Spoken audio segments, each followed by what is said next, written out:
So in today's video, we're going to be discussing Pete Alonso.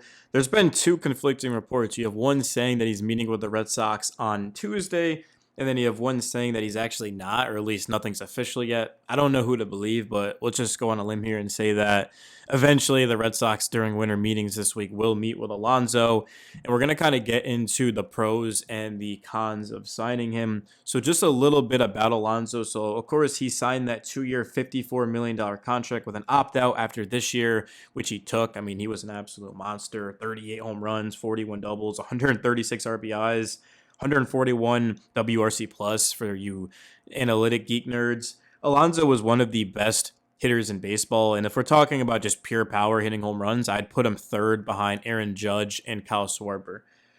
Defensively is kind of the thing about Alonso is he's just not a good defender. Alonso's outs above average was a staggering -9 for 2025. He's slightly better with arm strength and foot speed, but still near the worst in the league in all three of those categories. The one thing that Alonso is very well suited for at first base is stretching and picking, which is an important part of the game, but it isn't important enough to make up for all of the deficiencies that happen elsewhere at first base. He has played in every single game the past 2 seasons. He's never missed more than 10 games, so at least he's on the field. He's very good at stretching and picking balls out of the dirt, but that doesn't make up for the other flaws of his game. If you're the Red Sox, though, you almost can kind of live with that. A first baseman that's not the best if he just can hit the ball out of the park every single time, especially at Fenway. His numbers are going to be even more inflated than they were at City. So that's basically a trade-off that the Red Sox are willing to take. And you have to understand here is the Red Sox first baseman in game 3 of the wild card against the Yankees was Nathaniel Lowe. I mean, it looked like he was almost in a Red Sox Halloween costume. He was kind of picked up, remember, in the summer off of waivers, and he wasn't bad by any means, but he's not Pete Alonso. I mean, this you can't have a bigger upgrade than going from Lowe to Alonso.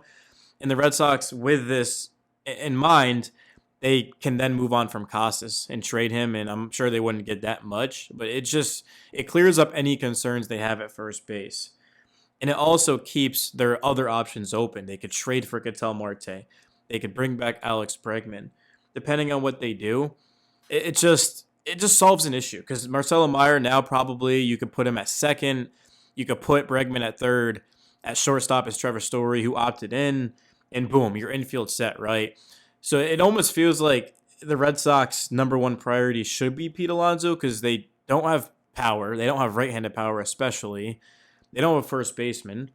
And if you bring in Alonso, well, again, now all of a sudden you just have so many more options. Like if you bring in Ketel Marte, well, they want Marcelo Meyer. So what do you do at third base? Now you kind of have to bring back Bregman. So this is why I think Alonso makes the most sense in my eyes, and he makes the most sense probably in your eyes. I mean, I'm sure there's people here who don't want Alonso, but not many, right? A pro for Alonso is going to be his contract. An AL official said, quote, "I don't think length is out there for Alonso." A veteran agent offered, quote, "No one is giving him 5 years. He would be lucky to get 4, and that will likely come with a lower AAV, which stands for average annual value, and a whopper of deferred dollars," end quote. Now, this doesn't mean that Alonso won't get a 4-year deal or a 5-year deal. I mean, we kind of just never know what's going to happen. But if that is true and it ends up happening, this is a massive win for the Red Sox because, again, they don't have to go out there and just give like a crazy, absurd contract for Alonso. They can bring him in. They don't have to bid too much, and then also they could still bring back Bregman if they really wanted to. And again, the infield is set with Meyer at second base, Story at short, and then those two guys on the corners. That's just the perfect offseason to me. And I've been saying this for ever since the Red Sox got knocked out of the playoffs is, okay, Pete Alonso and Alec Bregman, and then go out and get a Joe Ryan. And the Red Sox did not get Joe Ryan. They got Sonny Gray. They also made a trade with the Pittsburgh Pirates for a back-end reliever, but this team has Peyton Tolley, Connolly Early. They're more than fine at pitching. They still have Brian Bayo. Eventually, they're going to get Cutter Crawford back, Hunter Dobbins back, Tanner Houck. I mean, the Red Sox have arguably the most depth in the American League at pitching. I'm not saying they have the best, but they have the most depth, and that definitely means something. I did say about a week ago on record that I don't think the Red Sox pitching is good enough to win a World Series, and if I'm being honest, like if it were up to me, I would go and get a top-tier starter next to Crochet, but the Red Sox are not going to do that. They are going to bring in 2 big-time bats. Pete Alonso, we're hoping is the first one, and then either Bregman or Ketel Marte.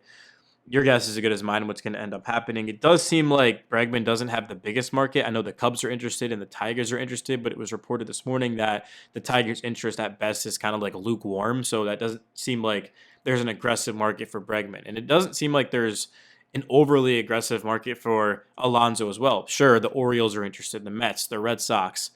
I'm sure there's other teams as well, but it's not going to be as crazy as I think people thought coming into the offseason. And given Alonso's age, I mean, he just turned 31 years old yesterday. He's not old, but he's not a good defender. He is 31. You're about to give him a huge contract. There's always that thought of him kind of slowing down and regressing, even though he did just have an MVP type of season. There are flaws to Alonso. He's not a perfect player.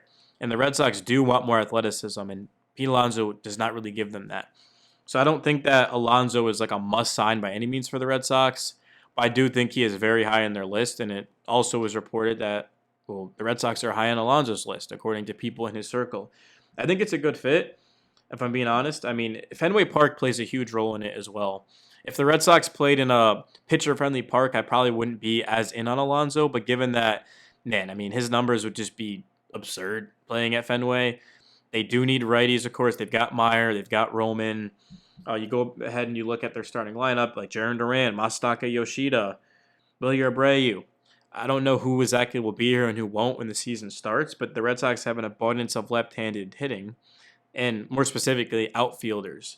So now with, of course, Bregman and Alonso back, which would be the best case scenario, the Red Sox can move off from whether it be Duran or Wilyer, and they can package him with prospects to go out and to get another player, or they could do it to get another pitcher, but it's not looking like they're going to do it for a pitcher. I know there's been things circulating about Edward Cabrera and Cole Reagans, for example. I mean, who really knows to this point? Anything's on the table. I think the best possible trade for the Red Sox, and again, this goes back to the point I said earlier about I want them to get another pitcher, would be to take Wilyer and then to take, or whether it be Duran or Wilyer, and then also maybe even Peyton Tully. I know he's our number one prospect, but just package them and go get somebody incredible and pair him with Crochet. Now you've got your infield set, of course, because, again, Marcelo Meyer, I don't think he should be traded. There's no reason to do that at all. I want him to play second, third base Bregman, first base Alonso, short story, Narvaez at catcher. And then you've got Roman, Sadon, and whether it be Willie or Duran, whichever one stays. So that's like a perfect team to me. Off of the bench, you still would have a ton of depth as well. Like Romy Gonzalez, Nate Eaton, Connor Wong. That to me is how the Red Sox should do their offseason. And I know that they still want to upgrade the bullpen. I know that they do want to do this and that. But if it's up to me, man, I mean, go get another top-end starter. Depth can only get you so far. Like, depth isn't going to win the Red Sox a World Series. I mean, they have to stay healthy, but they also have to have a good enough team. Like, you want to beat the Blue Jays and you want to beat the Dodgers. Like, depth isn't going to get you there. You have to just match up with them, basically hitter for hitter and pitcher for pitcher. And that's why I'm all for going and getting a Hunter Green, or Joe Ryan's out of the question at this point. The Red Sox have backed off of their pursuit of him. Cole Reagans, somebody like that. Sandy Alcantara. But yeah, guys, it's your boy Red Sox Palace. I'm about to sign out here. Let me know your thoughts in the video. And thank you as always. I'm out. Peace.